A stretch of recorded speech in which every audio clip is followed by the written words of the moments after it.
Hi guys, welcome back to my channel. If you're new here, welcome. My name is Justine. I'm a full-time working mom of 3 kids. I'm an LVN here in California, also known as a licensed vocational nurse. In other states, they are also called licensed practical nurses or LPNs. I wanted to sit down and talk about some of my tips that I was looking for when I was a new nurse going into long-term care and becoming a med pass nurse. So I worked on a cart passing medications in a long-term care facility for about 2 years. And when you're first starting, when you're a brand new nurse, these things can make you very frustrated, overwhelmed. As a new nurse, everything is overwhelming because you are trying to remember everything that you learned in school and figure out how you can apply it to your current role. Well, in nursing school, they don't teach you about MedPass. I mean, you learn stuff by the books and everything, but when you get your foot in the door and you become an actual nurse and you're working, these are things that you have to kind of learn as you go. And I will tell you, for the first month of being in a long-term care facility and being a nurse on a cart and passing medications and having my own patients, I worked in a facility where I had 28 to 32 patients on my own. That is a huge number, especially as a brand new nurse. So it's very overwhelming. And for the first month, I don't think I ever took a break. I don't think that I went to lunch on time, and I was always behind. So I would look on YouTube for MedPass tips and tricks or tips for new nurses or anything like that. I'm going to take my glasses off because that's better. Sorry about the glare on my glasses, but I would look on YouTube for this kind of advice. So I thought, since I'm no longer in a nursing home and I kind of found a routine and I found things that worked for me and helped me kind of make my MedPass go smoother, I wanted to give this information to you all, and I hope that it kind of gives you a little bit of a way to make your life easier during your shift when you are passing medications, or if you're a new nurse and you just kind of want to know what it's like going into a long-term care facility.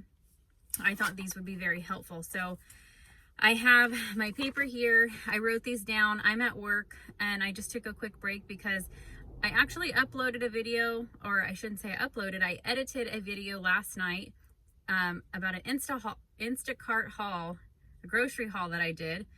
I sat there and edited well, I didn't sit there all day, but in between taking care of the kids and stuff, I edited this video. I went to upload it and my MacBook just wouldn't upload. So I did not post a video, I don't think yesterday or something like that. Anyway, so I was trying to come up with some ideas on things that would be informative and to get a video posted that's nursing related. I kind of want to make some videos, regarding like mom life, being a working mom, being a nurse, things to expect when you are a new nurse, things like that. So I hope you find this video helpful. If you do, please give it a thumbs up, and I hope that you will subscribe for more videos. We are going to get into this list. I may not edit this video, I might just upload it. So you'll have to be forgiving with all the traffic and the noise and all that good stuff. So I think I have 5 tips here. My main tip for making your MedPass run smoothly: you have to get into a routine. So, first thing during your shift, no matter what shift you work, there's 3 shifts usually. You have an AM, a PM, and an overnight shift. You should be organized and get yourself into a routine. I developed a little paper when I would go in for my shift report. You first go in, you get your shift report, and then you kind of go along with your own MedPass and your own shift. First thing you do is shift report.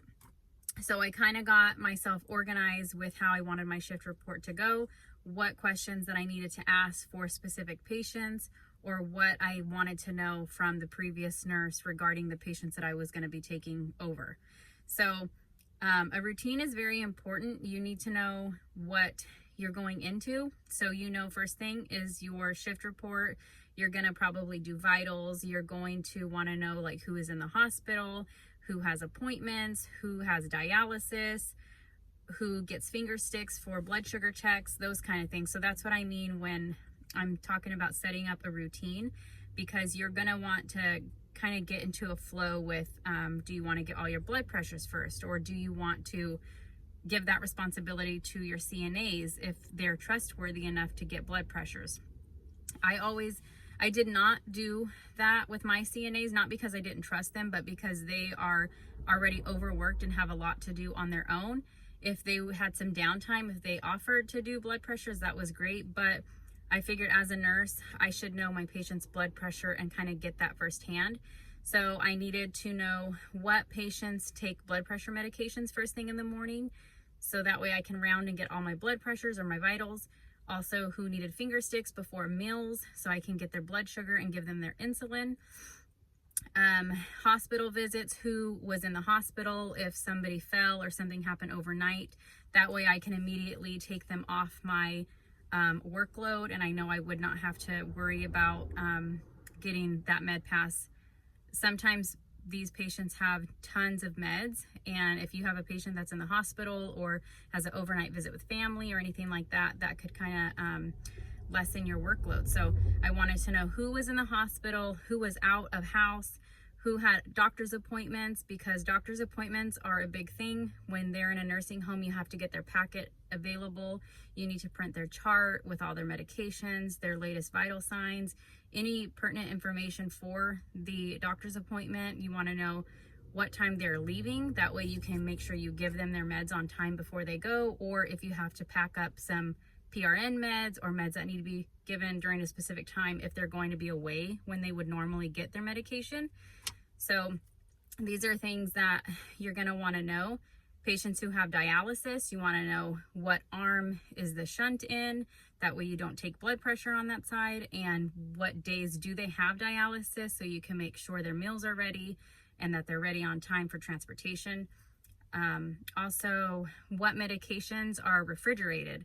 So if you have patients that have medications that have to be in the refrigerator, you're probably going to want to get those in the morning before you go see your patient, so you're not running back and forth. Also, a lot of these patients get insures, and in the facility that I worked in, the insures were locked up in the nursing, the locked closet with where the medications are in the refrigerators and stuff. So they had their own personal things in there. So I would get a couple of insures and put them on ice on my cart. That way I can give them their nutritional drinks when I do the med pass. So that was kind of my routine, and staying organized, knowing who's going where, who has what.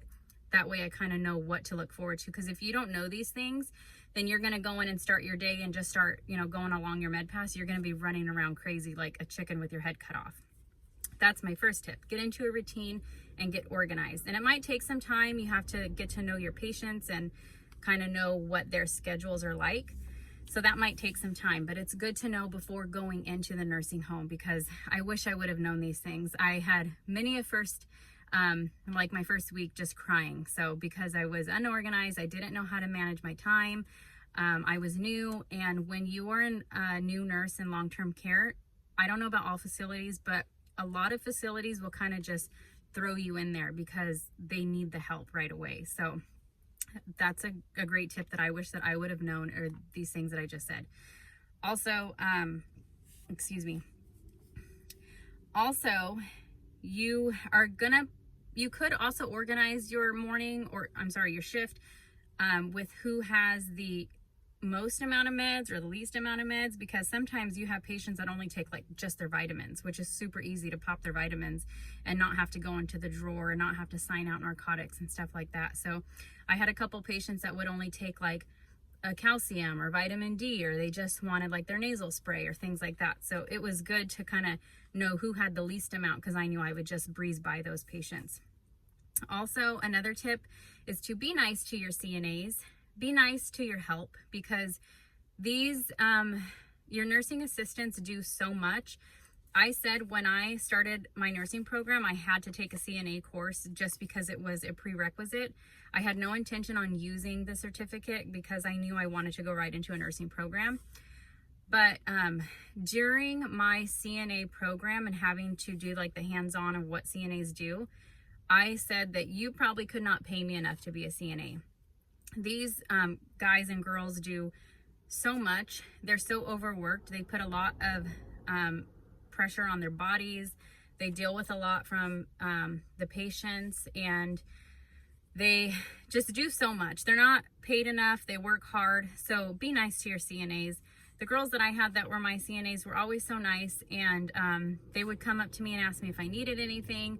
Sometimes you won't get so fortunate. You might have CNAs that have an attitude, but you kind of have to understand where they're coming from too. So be nice to your CNAs. During CNA Appreciation Week, bring them like a Starbucks gift card or a Monster or whatever, because these girls and guys, they need it. They work their butts off for the most part, and they do so much. So that's a huge thing, is to be nice, because they're there to help you. They are a certified nurse's aide. They are your aide, and to help you and your patient. So be nice to them. And you know, we want to be treated nicely from doctors and RNs, and you know, as an LVN, you kind of you gotta work your way into like the nursing family. And people say you're just an LVN, but also look at the way sometimes CNAs are looked down upon or treated less than, you know, they should be. So be nice to them.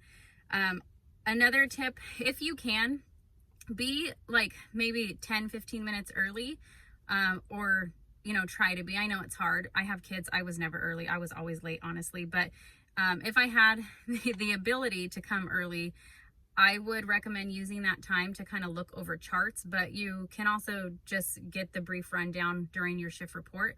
But it always helps to kind of look at charts, especially with patients who have a lot of health issues going on. You kind of want to know a little bit of background on how to care for those patients. So if you can review charts, then that's always really great and kind of helps you prepare for your shift.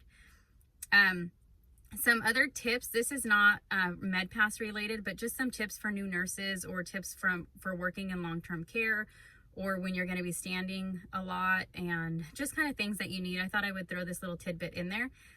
Compression stockings, they're a leg saver for sure. So I was super uncomfortable wearing compression stockings at first because they're super tight and restrictive. But I learned to get used to them. I started with the lowest mmHg, it's like millimeters per mercury, whatever. I started with the lowest pressure of compression stockings. I got mine on Amazon, like a 3-pack for $12 or something. But definitely invest in some compression socks. They will help you with like varicose veins and leg pain if you're standing and walking a lot. So I highly recommend that. Also, get an enclosed privacy clipboard to where you can put your chart notes or anything during your shift, because you know, HIPAA is a huge thing. So any of your notes and stuff that you need to write down, or kind of remind yourself of stuff to do when you're charting, get an enclosed clipboard. You can get those on Amazon or even at Walmart. I think I got like a hot pink one that was like an inch thick that I could put tons of paper in for like $5. So also invest in some comfy shoes. They don't have to be super expensive. I got some comfy shoes from Walmart, so they work. And maybe some inserts, because your feet are gonna be hurting, especially as a new nurse. You're not used to that unless you've been a CNA or you've done another job where you're always on your feet. If you can, manage your time to where you're able to take your breaks. Like I said, I hardly ever took my breaks, but it's definitely some needed time. So if you can take your breaks, get away from your cart, get away from the nursing station, go get a drink or go sit down for a few minutes, you know, have some social media time or do whatever. But your breaks are important, because you're gonna get exhausted and feel kind of overwhelmed and overworked really quickly. Also, if your facility allows this, I would buy a blood pressure cuff that you could take the blood pressure on the wrist. Our facility allowed it, but then I think it was taken away. It was like not regulated by the state or something, so it wasn't as accurate. But if your facility does allow to have like a pocket blood pressure cuff, that's a lifesaver if you don't have a big supply of blood pressure machines. I know they're big and bulky sometimes, or if you take them manually, get a good stethoscope and keep your blood pressure cuff on you all the time. Keep it in your cart somewhere. And also pens and highlighters. Buy tons of pens. Keep them in your car, keep them in your purse, keep them in your pocket, keep them in your clipboard. Pens disappear, they grow legs, they fly away, they grow wings. Highlighters, you need to highlight important stuff. You need to take notes throughout your shift because charting is very important. If you don't chart something that happened on your shift, it did not happen. So write yourself notes, make sure you're not forgetting those important, pieces from your day to put in your patient's chart. Also, I had a large nursing tote bag. It wasn't a nursing bag, actually. It was a Victoria's Secret bag that I got for free when I spent like $85 or something, but it was like that pleather type material. It was very washable, and I really liked it because I would bring my big bag huge enough to fit all my stuff in it, and I felt perfectly fine sitting it down, underneath the nurse's station under the desk. But if you do set your stuff on the floor, just make sure you have some type of fabric that's easily washable or that you could wipe down.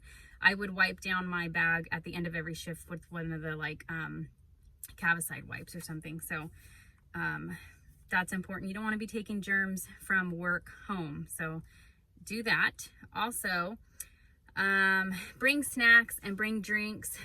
If you're a coffee drinker or caffeine, Red Bulls or Monsters, whatever, I know they're probably terrible for you, but bring yourself your drinks, stay hydrated, bring your snacks, because if you are grumpy and you don't have any energy, your day is just going to be hell. So those are my tips. I want to elaborate more, but I'm already on 16 minutes and I only have a 15-minute break. So I'm going to run back into the office, but I hope you guys like these tips. If you do, give this video a thumbs up and please subscribe. I will be posting more nursing videos, and I will see you guys in the next one.